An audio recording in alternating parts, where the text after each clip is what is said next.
New to this 10-minute extract. Paul, 24, and Jack, 22, have just met on a crowded subway car in Boston. They are walking to Paul's apartment on Marlborough Street. Although it is clear that they will have sex, Paul notices that Jack is hesitant, unsure. Exterior, streets of Boston, mostly Commonwealth Avenue, day. So tell me, Bill, I get the impression that you may be new to this. My name isn't Bill, it's Jack. Oh, you did say Bill, didn't you? Yeah, I wasn't sure. Nah, I get it. Just in case I turned out to be a real asshole. Yeah. Yeah, it's cool.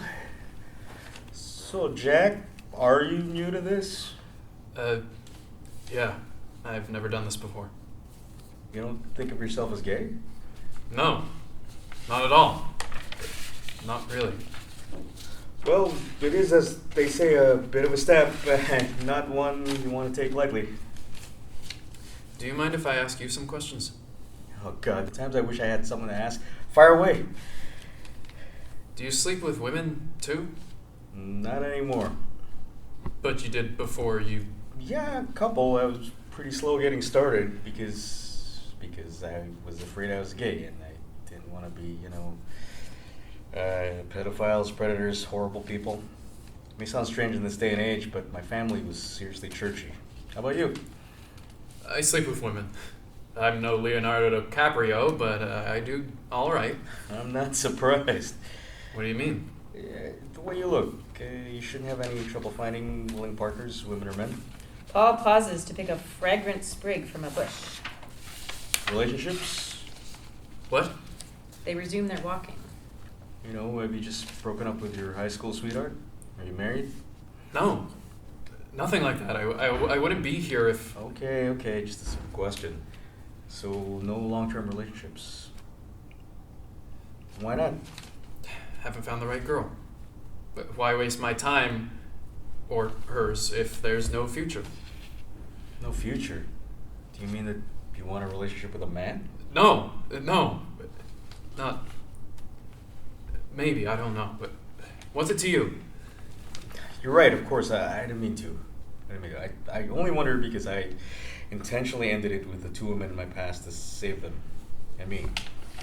Intentionally? Well, not intentionally, maybe. Subconsciously, I suppose.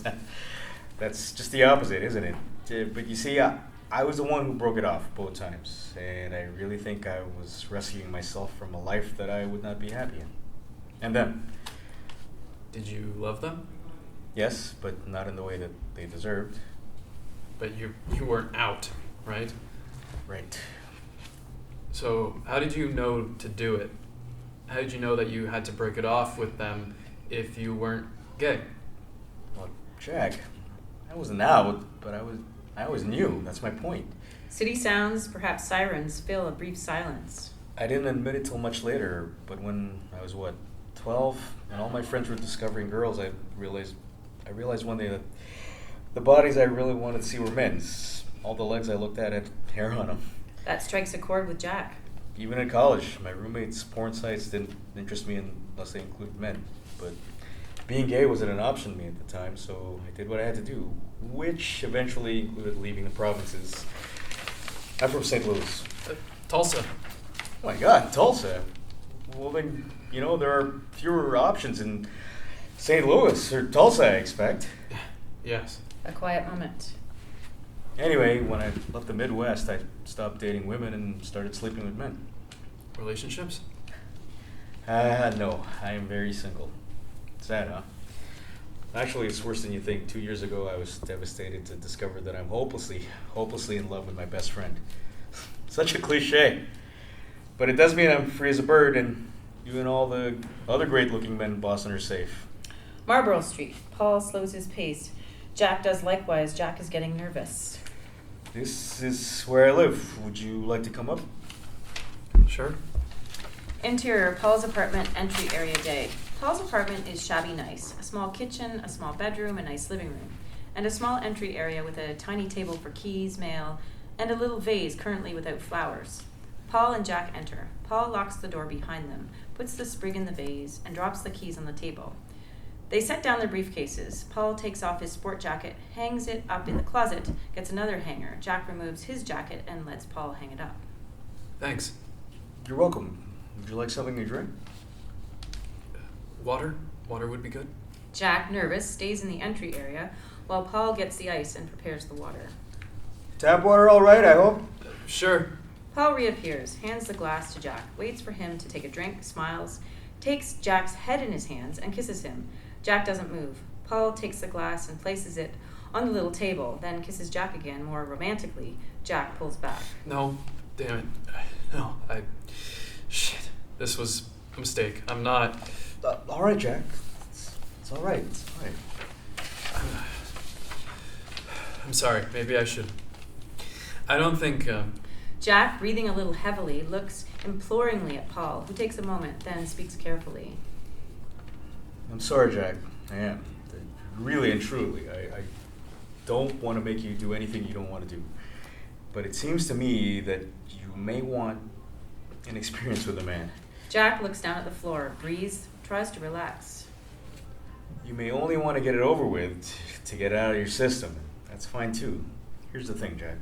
Paul touches Jack gently on the arm. Jack looks up at him.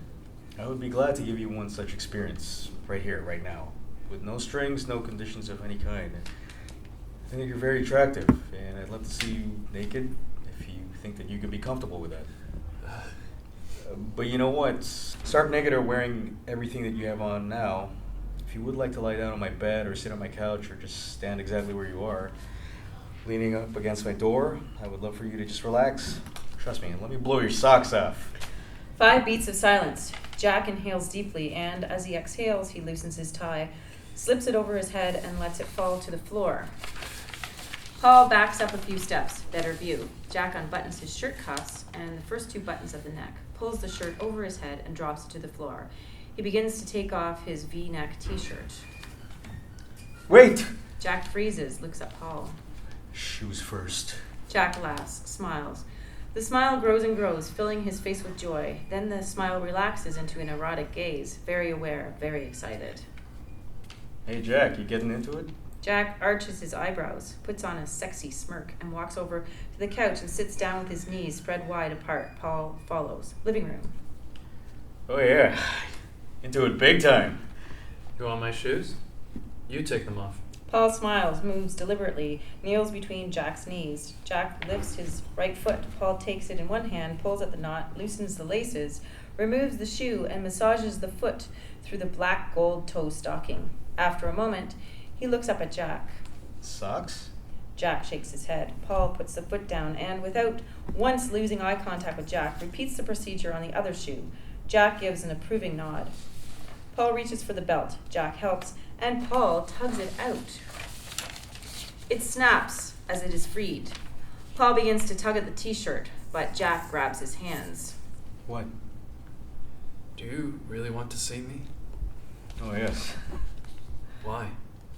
I like men, Jack. I think they're beautiful. I think you're beautiful. And I want to see. I'm afraid Afraid? Of what? that I'll come the second you touch me. Only the first time. Jack laughs, considers, relaxes. He pulls the t-shirt over his head, throws it down, waits. Paul looks him over, seems pleased. Beautiful. End of scene.